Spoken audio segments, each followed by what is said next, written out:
당신의 비트코인은 안녕하십니까? 김경수의 크립토투데이 라이브입니다. 안녕하세요, 소장님. 네, 안녕하세요. 네, 이른 아침부터요, 리플이 3% 정도 상승을 했습니다. 무엇 때문일까요? 혹시 스웰 때문인가요? 네, 그렇죠. 아무래도 세일 때문인데 네. 지금 마지막 어떤 설거지의 느낌이 있으니까 네. 조심하셔서 투자하시기 바랍니다. 네, 그럼 11월 7일 주요 경제지표부터 보시겠습니다. 금은 1g당 55,341.4원으로 약 1%대에 가까운 하락세를 보여줬네요. 달러화는 1,158.5원으로 0.2% 상승했습니다. 위안화는 165.45원으로 0.1% 정도 상승했습니다. 전일 마감한 코스피는 2,144.15%로 보합세를 보이고 있고요. 금일 오전에 마감한 미국 S&P 500 지수는 3,076.78포인트로 큰 변동이 없었습니다. 나스닥은 8,410.63포인트로 마이너스 0.29% 기록했고요. 비트코인은 현재 9,290달러, 하나로 1,075만 원을 기록 중입니다. 글로벌 주요 소식입니다. 터키가 2020년까지 중앙은행 디지털 화폐의 개발을 완료한다는 소식입니다. 터키도 만드네요. 네, 터키도 지금 굉장히 핫하거든요. 네. 터키 대통령이 2020년까지 디지털 화폐에 테스트를 마쳐야 한다라는 지시를 정부에 내렸다고 합니다. 그리고 정부는 디지털 실시간 결제를 위한 소프트웨어 플랫폼 개발에 터키 중앙은행과 터키 과학기술연구위원회가 참여한다고 하네요. 유럽연합에서도 유로코인을 발행해야 한다는 목소리가 나왔습니다. 제안서 초안까지도 나왔네요. 그 리브라가 좀 위협적이긴 하나 봐요. 네, 아무래도 위협적이겠죠. 네. 그러니까 이런 조치가 이제 나오는 건데요. 암호화폐 전문 매체 코인텔레그래프의 로이터 통신 보도에 따르면 고위험 프로젝트를 금지할 수 있도록 EU 회원국들이 암호화폐에 대한 동일한 접근 방식을 개발해야 한다라는 내용의 제안서 초안이 공개됐다고 밝혔습니다. 이 초안 같은 경우에는 핀란드 EU 의장이 작성했다고 하네요. 중국이 주가가 급등한 블록체인 기업을 조사한다고 합니다. 당근만큼 채찍도 커질 수 있다는 우려가 나오고 있습니다. 네, 이건 해야죠. 병행해야죠. 네. 광둥창청그룹이 4일 중국 증권관리감독위원회 조사를 받게 됐다고 밝혔습니다. 이번 조사에 앞서서 중국 정부가 블록체인 및 핀테크 관련주에 이성적으로 투자해야 한다라고 관영 언론들을 통해서 경고한 바 있는데요. 조심하셔야 될 겁니다. 네, 인도 국방장관이 블록체인 기술은 차세대 국방의 핵심이라는 발언을 했습니다. 이례적이네요. 네, 블록체인이 그런 데도 쓰일 수 있겠네요. 인도의 네. 신 장관이 인공지능과 빅데이터, 블록체인 기술은 이미 기존의 전투 패러다임을 획기적으로 바꿔놓았다. 현재 국방산업이 이런 신기술을 적극적으로 활용해서 국가의 안전을 보장하고 또 핵심 기반 시설을 보호하기 위해서 다양한 시도를 해야 한다라고 이야기를 했네요. 다음은 국내 주요 소식입니다. 과기부에서 분산원장, DID, 거래소 보안 등 블록체인 기술 국제표준화를 추진합니다. 우리나라도 빠른 움직임이 필요하겠죠? 네, 늦었지만 네. 지금 열심히 하면 됩니다. ICT 표준화 전략맵 2020에 따르면 ICT 전체 442개 표준화 항목 중에서 블록체인 같은 경우에는 28개 표준화 항목으로 진행이 되고 지난해보다 블록체인 표준화 항목이 3개가 늘었다고 합니다. 기대하고 있겠습니다. 은행권에서 적극적으로 블록체인을 도입한다는 소식입니다. 네, 반가운 소식이네요. 국내 시중은행들이 적극적으로 블록체인 기술을 도입하고 기술 연구에 나서고 있습니다. 실제적인 업무에 도입시키기도 하고 블록체인의 전문 기업 및 대학교들과 손잡고 협업을 모색하는 등 활발한 움직임을 보이고 있다는 소식입니다. 1원이 100원이 된다고 200억 암호화폐 사기를 친 코알코인 대표가 징역 3년 6개월형을 받았습니다. 너무 약한 거 아니에요? 와, 네, 그렇죠. 3년, 네. 4년 정도 살고 나오면 200억 원을 챙기는 거 아닌가요? 네, 관심 있으세요? 관심 없습니다. 네, 그렇게 해서 네. 살면 안 되죠. 네, 판사가 이야기하기로는 대다수의 선량한 시민을 상대로 암호화폐와 블록체인 기술을 내세워서 5천여 명 정도의 피해자를 양산했다라고 이야기를 했고요. 네. 피해 규모가 매우 크고 죄질도 중에서 엄벌이 불가피하다. 3년은 좀 낮은데 네, 어쨌든 네. 판사의 의견을 존중해야죠. 네, 다음은 거래소 주요 소식입니다. 코인제스트의 원화 출금 정지 사유가 자금난이었네요. 이제 밝혀졌네요. 네. 디센터의 소식인데요. 코인제스가 기존 원화 출금 중단 사유로 내세운 차세대 플랫폼 구축 같은 경우에는 이미 구축됐다. 그런데 자금난과 어떤 고객 이탈의 우려에 대한 이 우려 때문에 출금을 재개하지 못하고 있었다고 합니다. 코인제스트가 지난해 고객에게 에어드랍한 암호화폐에 대해서 국가에서 세금이 37억 네. 37억 원이란 예상치 못한 지출이 생겼대요. 그거를 예상 못하는 것도 좀 문제가 있는데요. 거래소에서 넥시빗한테 또 10억 가량을 빌려줬다고 합니다. 이게 자금난에 큰 영향을 미쳤다고 하는데 미쳤네요. 영향이 네. 미쳤어요. 영향이. 네. 네, 빗썸에 대한 김병건 회장의 반격인가요? 빗썸 주주단에 소장을 접수했다고 네, 합니다. 빗썸도 지금 굉장히 핫한데요. 지금 어저께도 행사를 하긴 했는데 내부에서는 지금 운영자에 대해서 네. 여러 가지로 지금 막 싸움이 분쟁이 많습니다. 5일에 관련 업계에 따르면 김병건 BK 메디컬 그룹 회장은 어제 늦은 밤에 서울중앙지방법원에 빗썸 지주사인 BTC 홀딩 컴퍼니 주요 주주단인 이정훈 씨외 10인에 대한 소장을 접수한 것으로 확인이 됐습니다. 과연 이 패권 왕자의 게임이 어떻게 끝날지 좀 관심 있게 지켜보고 있습니다. 코인원 거래소가 성장 동력으로 거래소 엔진 솔루션과 해외 송금 부문을 선택했다는 소식입니다. 네, 코인원이 여러 자회사들을 통해서 시장 침체기 속에서 거래소 엔진 솔루션 판매와 블록체인을 활용한 해외 송금 시장 공략으로 자구책을 마련하고 있다고 합니다. 특히 코인원 같은 경우에는 올해 자체 개발한 거래소 엔진 코인원 코어라는 것을 새롭게 도입해서 상장 코인 개수를 계속 늘리고 있고요.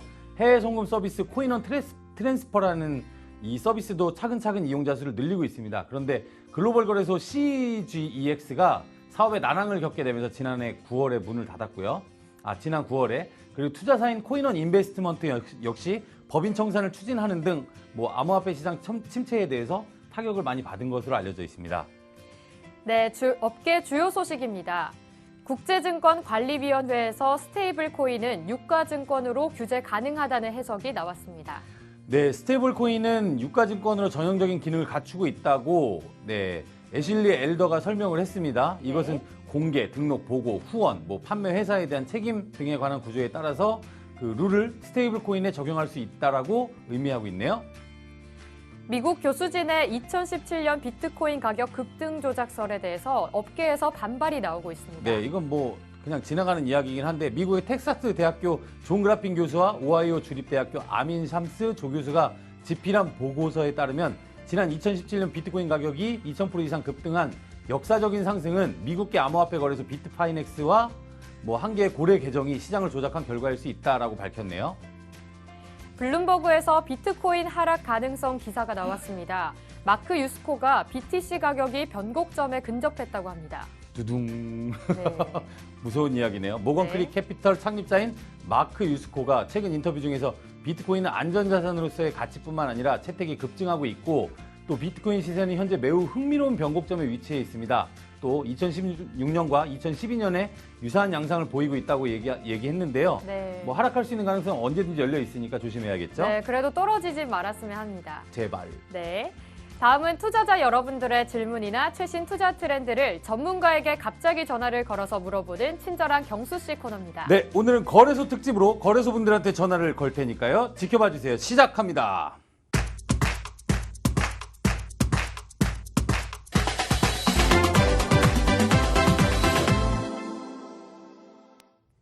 네, 유튜브 댓글을 보면요. JL님께서 리플 가격이 오르면 리플사에서 덤핑 물량 개미들한테 팔아 넘기겠죠.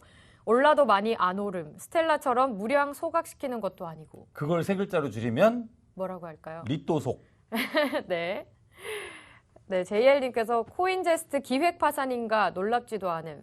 이라고 얘기해 주셨는데요. 네, 코인제스 같은 경우에는 그런 의혹을 많이 받고 있는데요. 네. 좀 조속히 해결이 좀 됐으면 좋겠습니다. 네. 그래서 오늘은 네. 거래소분들한테 좀 연락을 해서 우리 코인들이 지금 좀 안전한지 코인제스트 이야기로 시장이 들썩들썩거리고 있는데 네. 대형 거래소는 어떻게 운영이 되고 있는지 또 내 재산이 잘 보관되고 있는지 확인을 위해서 코인원에 어저께 전화 연결하다가 못한 네네. 이원성 매니저님한테 전화를 연결해 보도록 하겠습니다. 네. 오늘은 받아야 할 텐데 전화를 해보자. 코인원도 대형 거래소 중에 네, 3위라고. 3위 거래소죠. 국내 3위 거래소. 오늘 또 안 받으면 이거 방송 안 받네. 안 받는 거 아니에요? 코인원 늦잠 자네. 네, 여보세요? 네, 안녕하세요. 매니저님. 예, 안녕하세요, 대표님. 네, 저 이더랩의 김경수입니다. 예, 반갑습니다. 좋은 아침입니다. 네, 네. 안녕하세요. 이원석 매니저님. 저는 생방송 크립토투데이의 도율입니다. 네, 여쭤볼 게 있는데요. 네네. 네, 저희가 코인을 사려고 할 때 돈을 맡기면 보통 거래소 어디에 보관이 되는 거예요? 그거는 갑자기. 거래소마다 완전 다르죠. 지금 네. 전화가 잘 안 들려가지고 조금만 크게 말씀해 주세요. 네네. 네. 아직 잘 안 들리나요? 네, 들려요, 이제. 네네. 그거는 거래소마다 완전히 다르고, 일반적으로 이제 그 주식시장 같은 경우는 예탁원이라는 곳이 있잖아요. 네. 제3기관에 맡기게 되는데, 이제 코인원 같은 경우에는 그걸 지금 맡길 기간 내부에 없어요. 네. 그래서 네. 내부에 저희가 이제 보안 시스템을 따로 갖추고 있는데, 네. 코인원 같은 경우에는 이제 특별한 게 저희 이제 4대 거래소 중에 유일하게 창업자분이 남아 계신 거래소잖아요. 창업자가? 네, 네, 그렇죠. 그렇죠. 네. 이제 화이트해커 출신인 차명훈 대표님께서 네. 이제 데프콘이라는 대회에서 그 수상을 하신 건 아주 유명한데, 네. 이 대회는 이제 단순히 뭐 대학생들 모이고 이런 수준이 아니라 네. 우리가 아는 뭐 아마존, 마이크로소프트, 뭐 우리나라 이스트소프트 이런 데까지 모여서 다 이제 대회를 해서 거기서 수상을 하신 거거든요. 차명훈 대표님이요? 네네. 오, 그래서 네. 이런 부분에 대해서 굉장히 신경을 많이 쓰세요. 그런 그래서 걸요? 네. 이 보안 시스템을 만드는데 저도 이제 조금 기여를 했었는데, 저희는 대표님 혼자서도 절대로 돈을 꺼내가실 수 없는 구조예요. 네. 최소한 6명이 모여서 다 같이 작동을 해야지 될까 말까 하는 구조라서 네, 저희는 그런 구조를 가지고 있습니다. 그럼 고객의 예치금을 이제 6명이 동시에 동의를 해야 이제 출금이 되는 그런 구조네요? 그렇죠. 최소한. 네. 그리고 지금 하락장과 함께 이탈한 투자자들로 인해서 거래소 사업이 지금 다들 어려운 걸로 알고 있는데 코인원은 좀 어떠세요? 코인원은 상대적으로 그런 거는 좀 적어요. 아무래도 가격이 떨어지니까 네. 전체 예치금은 대금은 떨어지는데, 네. 코인 개수나 액티브 유저 입장에서 보면은 네. 크게 줄지는 않고 있어요. 유저가요? 네네. 일단은 뭐 대부분 소형 거래소들에서 빠져나가서 대형 거래소로 이동하는 그런 양상인가 보네요, 그럼? 네, 그런 구조로 보이는 것 같습니다. 그러면 지금 코인원은 다른 사업 모델 같은 건 어떤 게 있나요? 뭐 준비하고 있는 거라든지? 저희 이번에 크게 준비하는 게 2가지 있는데, 네. 그거는 출시한 후에 공개하겠습니다. 출시한 후. 탑시크 사업이라서. 네. 출시한 후에. 네. 지금 시장이 전체적으로 거래소들 때문에 막 말들이 너무 많잖아요. 예. 그 코인원 같은 경우에는 안전하게 보관이 잘 되고 있는 거죠? 제 재산이? 물론입니다. 이거는 100% 믿으셔도 되고요. 네. 네, 저희는 정말 저희도 이거 너무 안전하다. 코인원 직원들은 코인원을 쓰는 걸 너무 편해요. 너무 안심하고. 네. 그리고 저희 이제 돈이 조금 있으시다 한 분들도 네. 그 커스터디를 다 코인원에다가 해줘요. 상대적 이제 다른 데보다 안전하다. 그러면 이원석 매니저님은 저기 빗썸이나 업비트에 계정이 없으신가요? 계정은 있는데. 계정은 있죠?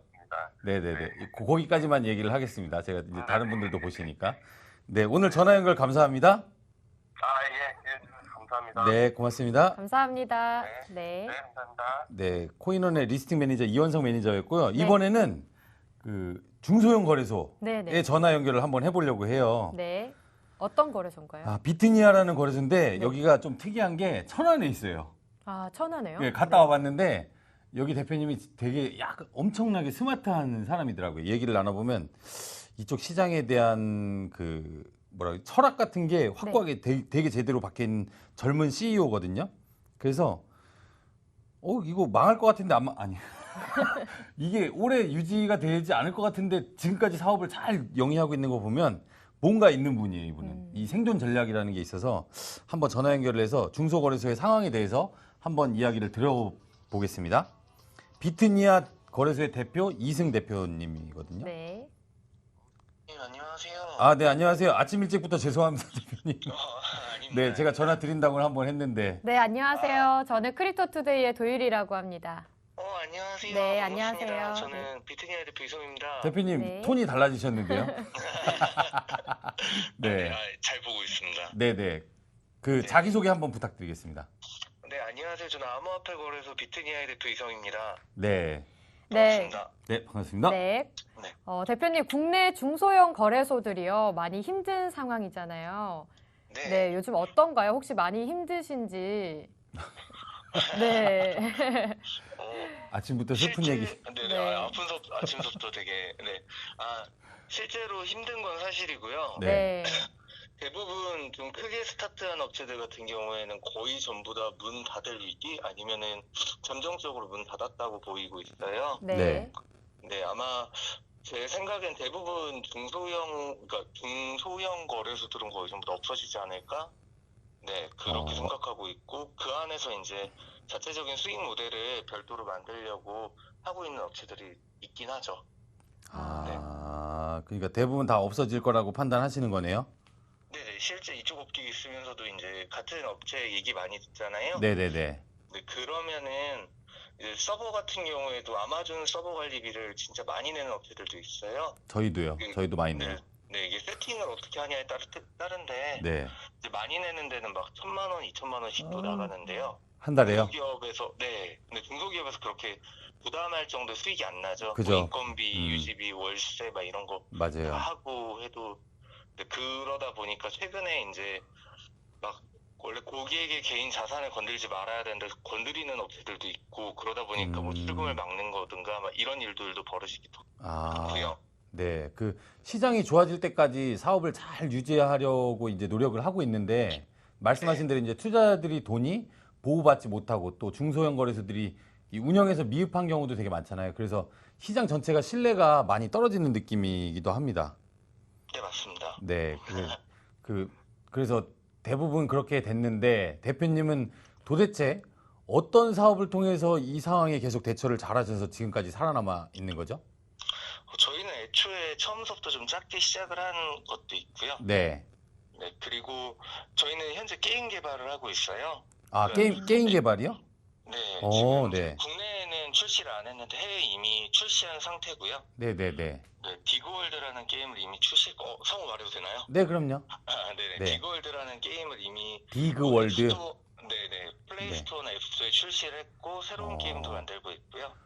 그러면 이제 회사의 수익이 어떤 투자자들의 거래 수수료로 인한 수익 모델이 발생하는 게 아니고 자체적으로 이제 개발한 게임을 통해서 이제 수익을 찾으시는 거예요?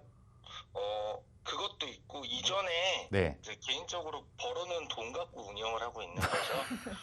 저희 같은 경우에는 애초에 이제 그 거래소 운영으로 돈을 벌자는 마음으로 시작하진 않았거든요. 네. 그러니까 시장이 나중에 어떻게 될 거냐고 생각을 하냐면은 이제 대형 거래소들은 살아남고 중소형 거래소들은 많이 없어질 거로 보는데 네. 이제 좋은 프로젝트들이 있잖아요. 네네. 근데 이제 뭐 대형 거래소들이 이제 상장비를 그래도 안 받는다라고 하지만 상당한 많은 비용이 들거든요. 그쵸. 그럼 나중에 이제 좋은 프로젝트들이 상장할 거래소들이 없다라는 거죠. 만약 만약 중소형 거래소들이 없어진다라고 하면 그것도 맞는 말씀이에요. 그때 이제 상장할 수 있는 그런 좀 좋은 프로젝트를 보는 그런 중소형 거래소로 가자 약간 이런 컨셉으로 그래도 이제 계속 안정적으로 그러니까 적은 운영비로 살아남으면서 네. 다른 이제 좋은 프로젝트를 만들면서 가자라는 전략으로 하고 있어요. 좋은 전략이시네요. 그건 저희 회사도 마찬가지로 그 하락장과 동시에 이 운영난을 해결하기 위해서 사실 직원들을 약간 비정규직 아르바이트로 돌리기도 하고 이렇게 하고 있거든요. 그래서 저도 살아남은 형태인데 이 시장이 언제까지 이렇게 이 상황일까요? 저는 내년 상반기까지는 힘들 걸로 보고는 있고요. 그래요? 네네. 네, 이제 어느 정도 정리가 되는 시점이 이제 내년 상반기가 아닐까라고 생각하고 있어요. 네, 그 대표님 그 비트니아 같은 경우에는 우리 투자자들의 돈이 안전하게 보관돼 있죠? 네, 저희는 벌써 이제 운영 1년 했고요. 네. 한 번도 입출금을 막은 적도 없고. 대단하십니다. 네. 그리고 늘 그 개인 자산은 전부 다 따로 놔두고 그리고 저희도 아마 최초일 거예요. 네네. 자진해서 세금 신고 전부 다 했거든요. 대단하십니다. 대표님 오늘 전화 연결 감사합니다. 네, 네, 감사합니다. 응원하겠습니다. 감사합니다. 네, 감사합니다. 네, 비트니아의 이승 대표님이셨고요. 오늘도 저희 크립토 투데이 시청해주신 여러분들께 진심으로 감사드립니다. 내일은 좀 더 나은 컨텐츠로 돌아올 수 있게 댓글 좀 남겨주세요. 네, 댓글 많이 남겨주시기 바랍니다. 김경수의 크립토 투데이 성투하세요.